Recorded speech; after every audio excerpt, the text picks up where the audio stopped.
Welcome to the Audacity to Podcast, episode 95, How to Use Chains in Audacity to Save Time and Brain Cells.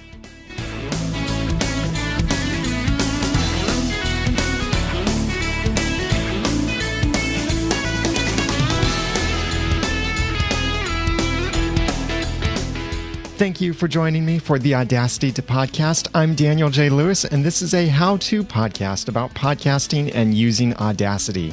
It's where I give you the guts and teach you the tools to podcast with passion, organization, and dialogue. And if you're watching this video on YouTube, then check out the audacitytopodcast.com for many more video tutorials, audio tutorials, about podcasting, about using Audacity, and so much more.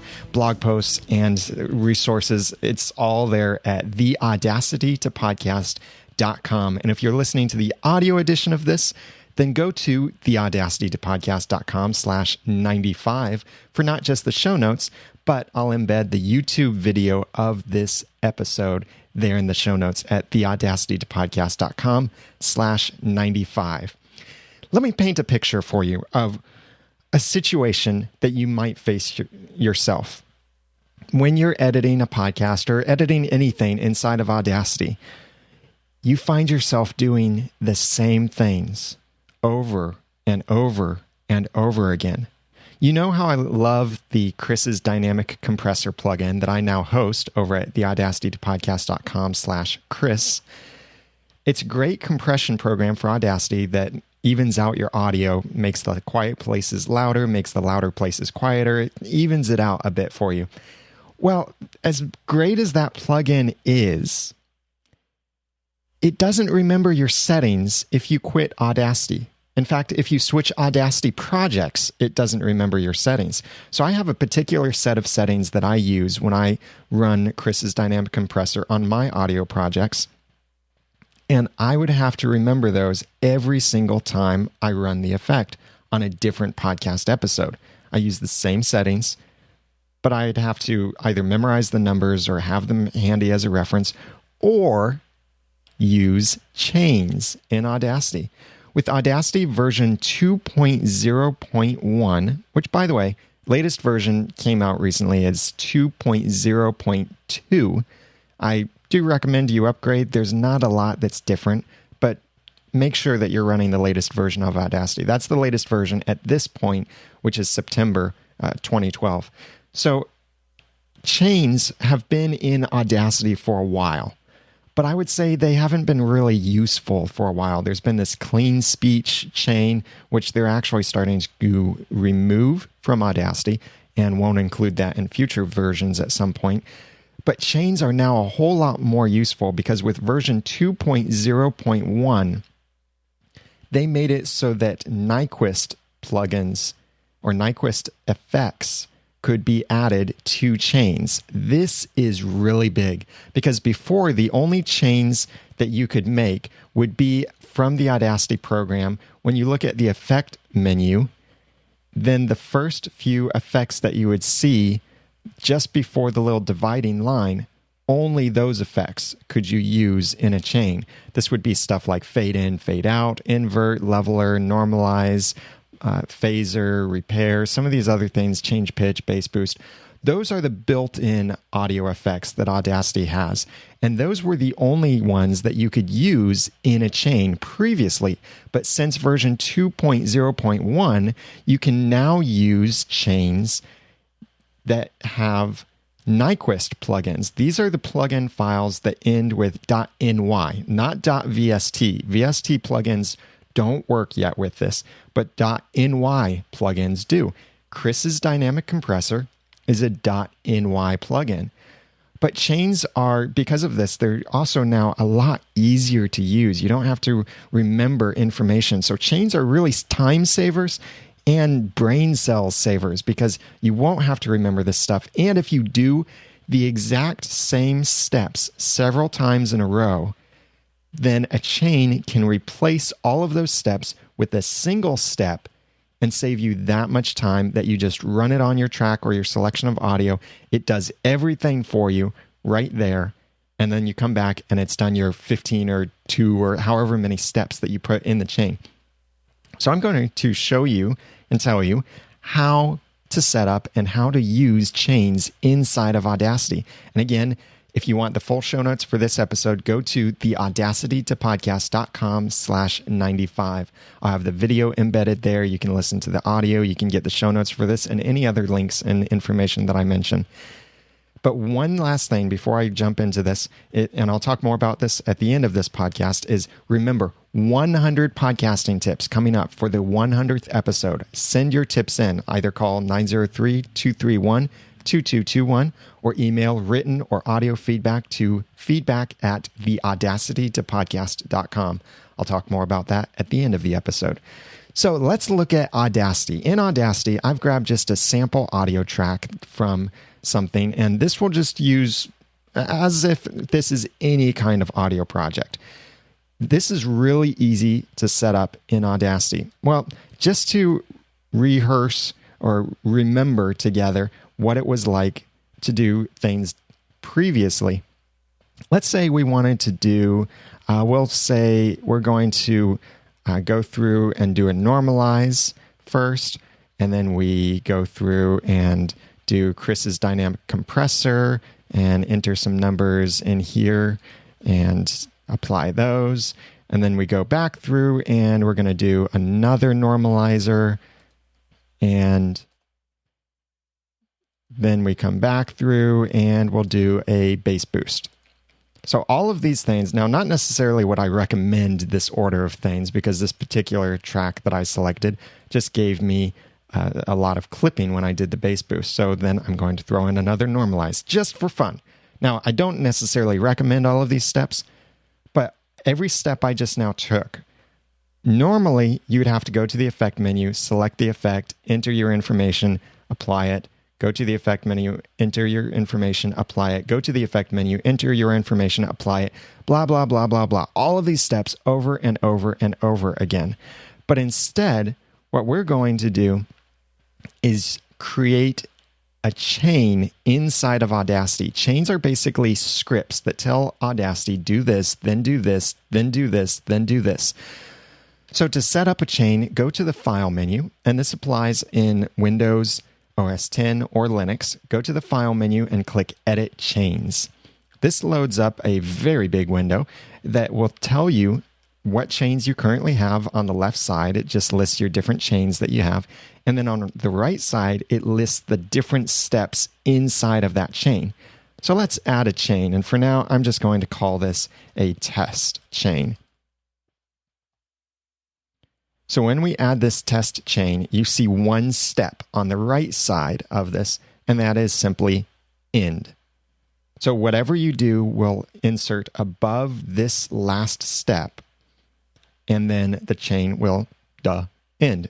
So let's add in a few things. This is really easy. Over on the right side, click the Insert button, and now you'll see a list of a lot of effects, including any Nyquist plugins that you have, which in my case, I have Compress Dynamics, which is Chris's dynamic compressor is listed in here, as well as several other options like exporting options and stereo to mono and different things. So we're going to use similar steps to what we just played with and set these up in here. So let's start out with a normalize. And what we do is we double click the effect that we want, make sure that it displays at the top of this select command window. But then don't worry about all the text that you see under the parameters. That's just showing you what's saved with it. Don't worry about what's what in there, because if you click the Edit Parameters button, it loads the plugin window just as if you were running that plugin on your audio. So in here, we can set the settings exactly as we want, exactly as we're familiar seeing. So I'm setting a normalize to -1 decibels and press OK, and then press OK again. And so we've added that step. Now click the Insert button, and I'm going to add another step. Let's say I want to do my bass boost now. So I double click bass boost, then click Edit Parameters. I set my bass boost options in here, Click OK. And by the way, any kind of effect that you're applying, the preview button will not work. And in fact, on Linux, I believe the preview button crashes. So just avoid pressing the preview button. Hopefully you know which settings you want to use ahead of time. So I've clicked OK on the parameters. Now I click OK on the command. So now I have two steps in my chain, normalize and bass boost. I can click insert, add another effect. So now I'll come in and add Chris's dynamic compressor. Now keep in mind, some effects and some plugins do save their settings between sessions, like Normalize does this. If I enter -1 into Normalize, close Audacity, reopen it, open a different project, choose Normalize again, it still says -1. Chris's dynamic compressor does not remember settings between sessions, and it doesn't remember settings between quitting Audacity. But that's where you can use a chain. So we select compress dynamics, or it looks like compress ampersand dynamics 126 inside of this list. Double click it and choose edit parameters. Now we get the effects window, just like we're used to seeing inside of Audacity. We can set our settings, and in my particular case, because I previously set these during my same editing session, it still shows me my settings. But we can change these to whatever we want them to be, and I'm just going to use my preferred settings for Chris's dynamic compressor. Click OK on the parameters, then click OK on the select command. Now it's added that step. Now let's add one last normalization just to make sure the audio doesn't get over a certain level. And again, I wouldn't necessarily recommend these steps that I'm taking as far as what you're putting in your chain, but just figure out on your own, what are the things that you find yourself repeating over and over and over, and add those to a chain. So I click Normalize, I'll click Edit Parameters. This time, let's say I want to change it to -2 decibels instead of -1. So the first one runs at -1, this one runs at -2. So I've added that, and I can move these things around. Like in my particular case, it added the Normalize above Compress Dynamics because I'd had Compress Dynamics selected. So I can just click the move up or move down buttons in order to reorder my things. So let's say I really wanted to start with -2. So I move that all the way to the top, and I'll do the Normalize -1, move that to the bottom. Now, all of that, and again, video for this at theaudacitytopodcast.com/95 if you want to watch that. But essentially, we just click the insert button and insert whatever effects, press the edit parameters button in order to customize it, and then it will all insert right inside of this chain for you. Then when you're finished, click OK, and you have an effect saved. Now, some things to keep in mind with this. Certain effects do not apply well in this or work quite at all. Things like noise removal, because noise removal depends on your selecting certain audio beforehand and then selecting different audio. So noise removal doesn't quite work. There are other little things. Now, they are working on this, and these are known issues. And you can see some of these known issues at the Audacity wiki, but they are working on these things. So now I've added these 4 or so steps to my chain. I select the audio that I want to edit. Now, keep in mind, you can select just a portion of a track, or you can select an entire track, or you can select several tracks, but it's all within this time window that you're selecting. So I've selected a portion of my audio. Now, to apply our chain, we'll go to the File menu and click Apply Chain, and I'll tell you in a moment how to add a keyboard shortcut to it if you want. We click Apply Chain, and we see a list of the chains that we have inside of Audacity. Pick the one that you want and click Apply to Current Project. That will apply it to whatever audio you currently have selected in your current project. So when we click Apply to Current Project, it will go through, and you can watch it processing each of these things. And just like that, while I was talking, it was processing these things. It did all 4 steps for me with the settings that I chose, and it's done. Even before I could finish telling you what it was doing, it's done. So I didn't have to remember any of the settings, Chris's dynamic compressor settings or normalization settings or anything like that. It is finished. here. So this is fantastic, a huge time saver for you that you could use in editing any kind of audio where you have these repetitive tasks. Now, keep in mind, you do not get to change your settings as the plugin or as the chain is running. So you can't have it ask you a question while it's running and then it continue. Photoshop Actions can do that. Audacity chains can't. But this can save a lot of time in the things that you find yourself doing over and over again. If you have multiple tracks in your project, then you can just drag your selection across those multiple tracks, go to the File menu, choose Apply Chain, pick the chain that you want to apply, and click Apply to Current Project, and it will apply those effects to all of the tracks that you had selected, all of the portions of the audio. Or you can just select an entire track that you want to edit by clicking on the track control panel over on the left side of the track. That's where the mute, solo, and little volume and balance controls are all over there. That's the track control panel. If you click on that, it selects the entire track so you can edit the entire track and run whatever process this is. Now keep in mind, this will not process tracks differently. So you can't select, if you have, for example, your background music on one track and your voice on another track, this will not compress or modify those tracks separately from each other.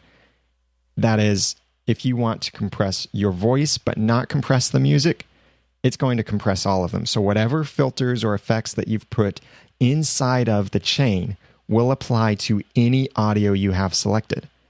But if you have something like maybe you have a certain set of filters and effects that you apply to your voice, and then you have some different effects that you apply to a co-host voice, or maybe you're doing an audio drama, and so it's a character's voice, you apply a certain series of effects on their voice, maybe to make them sound mysterious or mechanical or whatever.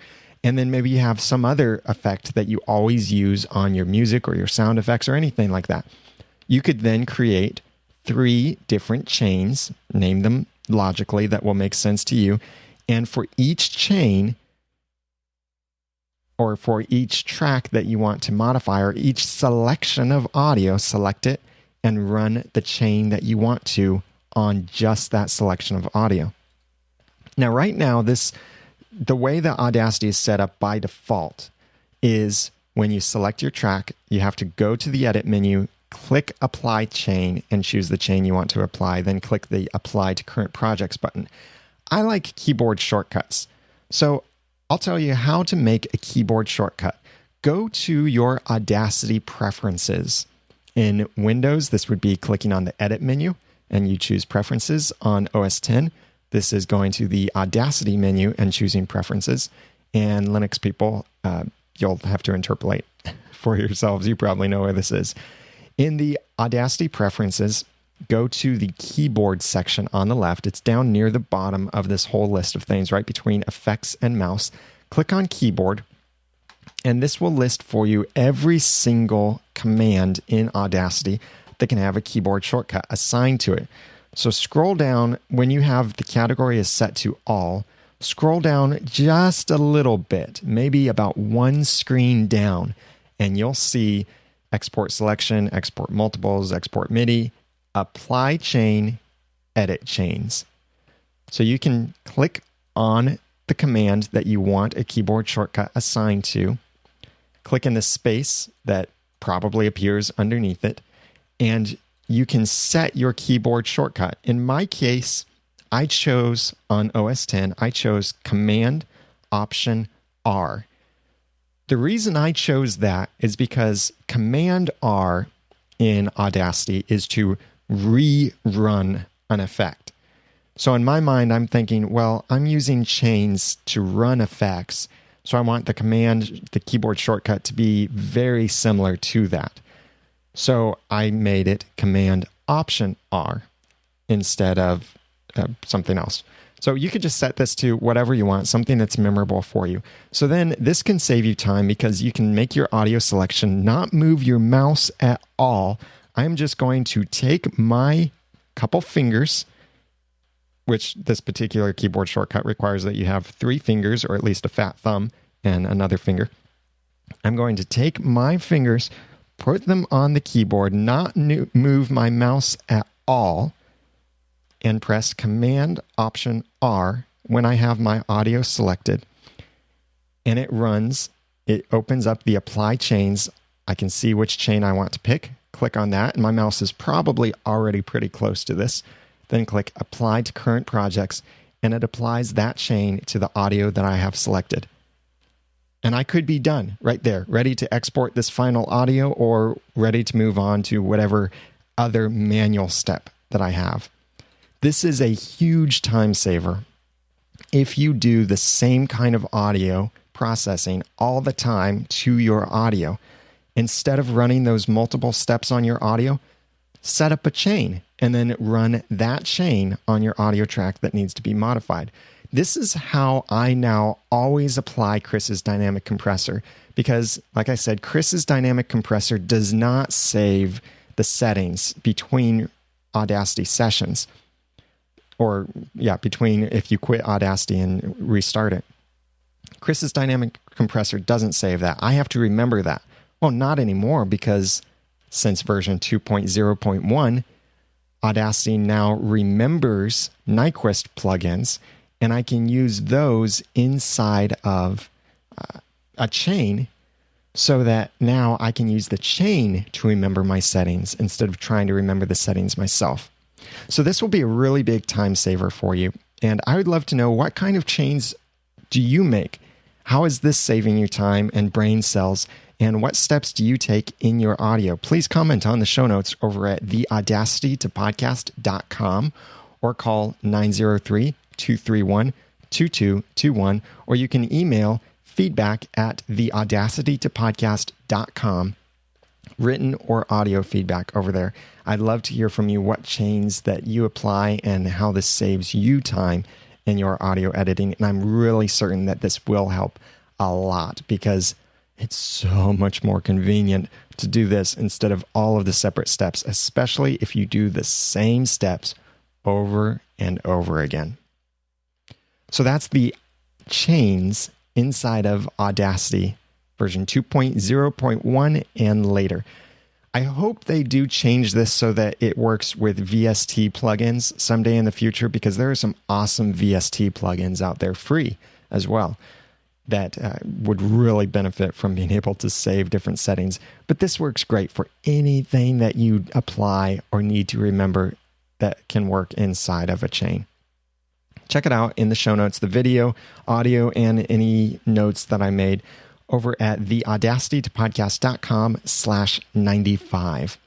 Now, episode 100 of the Audacity to Podcast is coming up very, very soon. I would love to hear from you, your podcasting tips. These could be tiny little tips like position the microphone at this degree of angle from your face, or it could be bigger tips like maybe you have a preferred style or preferred program and you want to say, here's a tip for how to save time with this program, or here is how you can get better ideas for podcasting or blogging or anything like that. I've got a bunch of tips so far, but there's still plenty of space left if you want to send in a tip or several tips for the Audacity to Podcast, episode 100. So you can send those to feedback@theaudacitytopodcast.com or call 903-231-2221. And I'm planning on recording this 100th episode on October 15th at 2 p.m. Eastern Daylight Time. That's GMT -4. Is it still daylight saving time by then? I can't remember, but it's Eastern time. And if it's no longer daylight saving time, then it would be GMT -5.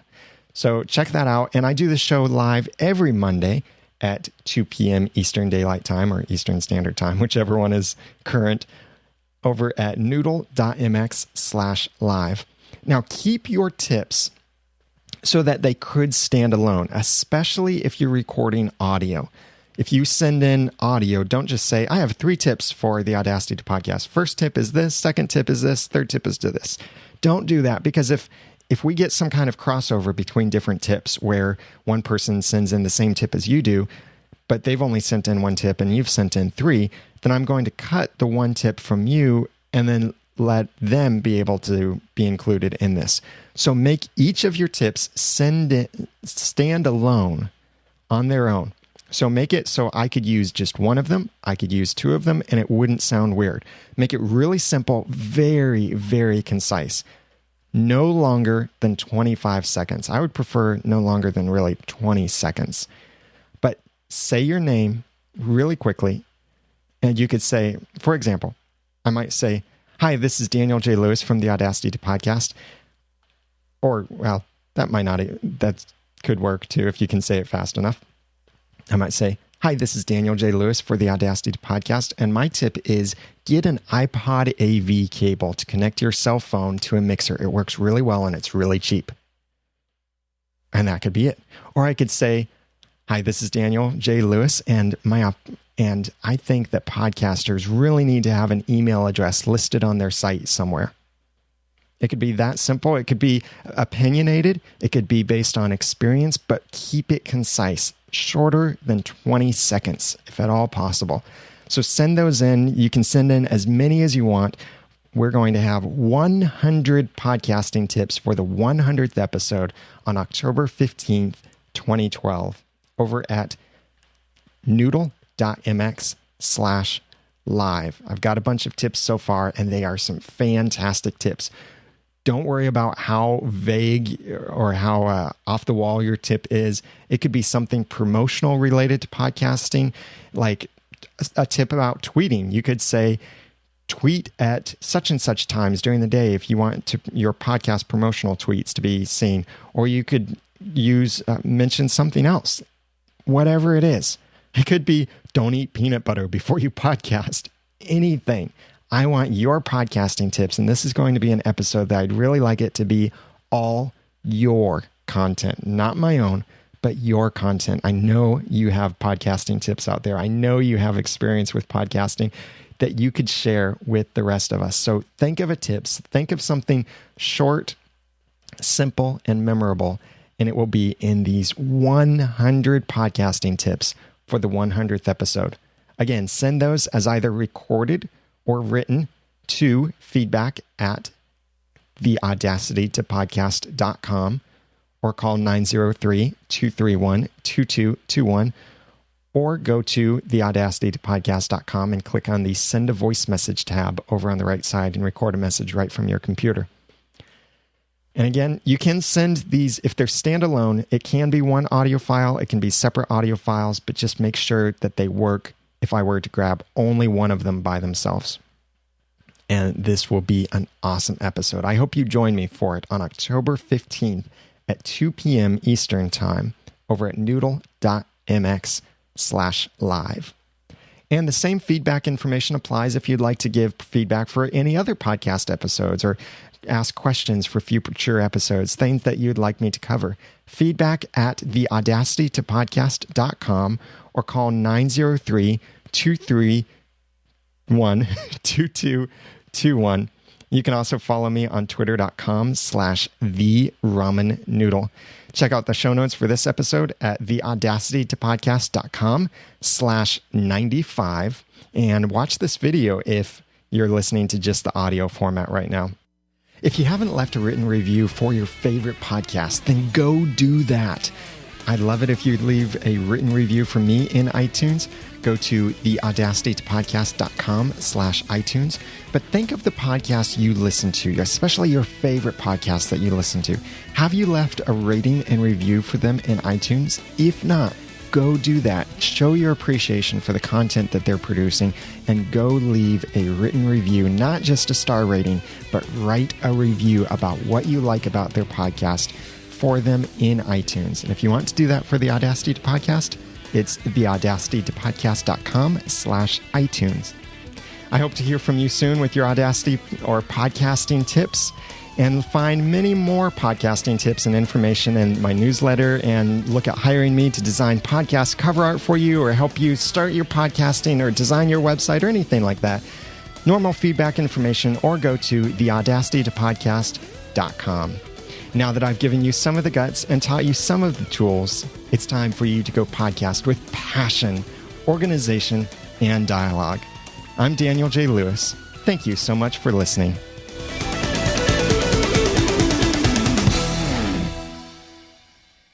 The Audacity to Podcast is a proud member of the Noodle Mix Network. Find more of our podcasts like Claim Comedy, Christian Movie Reviews with Critical Thinking, Christian Worldview, and a new awesome one to come over at noodle.mx. That's the Noodle Mix Network at noodle.mx. The Audacity to Podcast is also a proud member of the Tech Podcast Network. If it's tech, it's here. Find more at techpodcasts.com.